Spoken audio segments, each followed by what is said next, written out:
రంగారెడ్డి జిల్లా అబ్దుల్లాపూర్ మెట్ మండలం పిగ్లిపూర్ గ్రామ రెవెన్యూ పరిధిలోని సర్వే నెంబర్ 12, 14, 46 మరియు 51లో ఉన్నటువంటి ఫ్లాట్ల యజమానులు అబ్దుల్లాపూర్ మెట్ తహసీల్దార్ కార్యాలయం ముందు ఆందోళనకు దిగారు. 1986 నుండి 87 మధ్య సుమారు 1200 మంది ఫ్లాట్లను కొనుగోలు చేశామని తెలిపారు. ఈ మధ్య కాలంలో కొంతమంది భూ కబ్జాదారులు రాజకీయ పలుకుబడితో తమ ఫ్లాట్లను తొలగించి వెంచర్లు వేసి కబ్జాలకు పాల్పడుతున్నారని వారు ఆరోపించారు. వారిపై కఠిన చర్యలు తీసుకుని తమ ఫ్లాట్లను తమకు అప్పగించి న్యాయం చేయాలని డిమాండ్ చేశారు. ఈ మేరకు తహసీల్దార్ సుదర్శన్ రెడ్డికి వినతి పత్రాన్ని కూడా అందజేశారు. ఇప్పించాలి మా స్థలాలను, ఇప్పించాలి మా స్థలాలను, ఇప్పించాలి మా స్థలాలను. న్యాయం కోసం, న్యాయం కోసం, న్యాయం కోసం, న్యాయం కోసం, న్యాయం కోసం.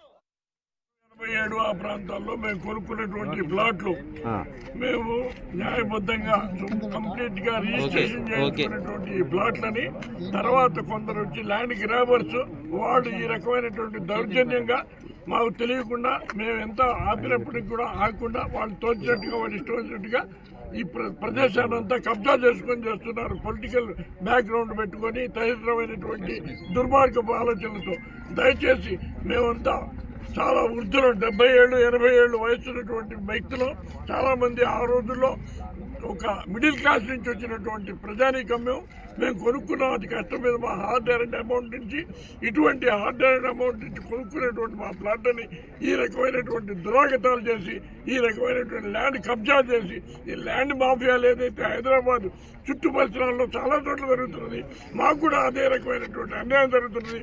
దయచేసి ఈ ప్రభుత్వం వారు మేము దీని గురించి హైకోర్టుకి వెళ్ళా, హైకోర్టు నుంచి రిట్ ఆర్డర్ కూడా తెప్పించుకున్నాం. రిట్ ఆర్డర్ తెప్పించుకున్న తర్వాత కూడా ఏ రకమైనటువంటి దీనికి సరైన పరిష్కారం వారికి ఎవరు చూపెట్టలేదు. దయచేసి మేము ఈ తహసీల్దార్ దగ్గర గారికి అప్రోచ్ అవుతున్నాము. మా అందరికీ సరైన న్యాయం చేకూర్చి మా ప్లాట్లను మేము తీసుకునేటటువంటి పరిస్థితి, మా ప్లాట్లు మాకు వచ్చేటువంటి పరిస్థితి ప్రభుత్వం వారు ఇప్పటికైనా దయచేసి మాకు సరైన న్యాయం చేస్తారనేటువంటి ఉద్దేశంతో మేమంతా కలిసి కట్టుకోవచ్చు. దయచేసి సరైన న్యాయం చేసి మమ్మల్ని అందరినీ రక్షించండి. తిరిగాము ఎన్నోసార్లు, ఎంతో మంది దగ్గరికి వెళ్ళి ప్రాధేయపడ్డాం, కానీ మా స్థలాలు మాకు రాలేదండి. ఇది మా అమ్మగారి స్థలము అయినప్పటికీ మా అమ్మతో పాటు చిన్నప్పటి నుంచి నేను నన్ను తీసుకుని వెళ్ళేది. మా అమ్మగారు కూడా చనిపోయారు. మా అమ్మగారి తరఫున నేను యుద్ధం చేస్తున్నానండి ఈ స్థలాల కోసము. మరి మా స్థలాలు మాకు ఇప్పించడానికి మరి ప్రభుత్వం ఎందుకు ఆలోచిస్తుంది? మా స్థలాలు మాకు ఇప్పి మేము ఎవరి అడగట్లేదు కదా, మా స్థలాలే కదా మేము అడుగుతున్నాము. ఎవరో వచ్చి కబ్జాదారులు అలాగా రౌడీజంగా చేస్తుంటే ప్రభుత్వం ఏం చేస్తుంది? పోలీస్ శాఖ ఏం చేస్తుంది? వీరందరూ ఏం చేస్తున్నారండి? పేదవాళ్ళని పట్టించుకునే ఇది ప్రభుత్వానికి లేదా? అంటే ధనికులను పట్టించుకుంటారా? ధనికులు ఎలాగైనా ధనవంతులు అవుతారు, పేదవాళ్ళు ఎలాగా అవుతారు? పేదరికంతో మేము ఉండిపోవాలా? దయచేసి ప్రభుత్వాన్ని మేము అందరం కోరుతున్నామండి. మేము ఎన్నో సంవత్సరాల నుంచి పోరాడుతున్నాము. ఇప్పుడు కాదండి, దాదాపు 15-20 సంవత్సరాల నుంచి పోరాడుతున్నామండి. నాకు తెలిసిన దగ్గర నుంచి నేను పోరాడుతున్నా. మా అమ్మ హయాంలో మా అమ్మగారు వచ్చారు.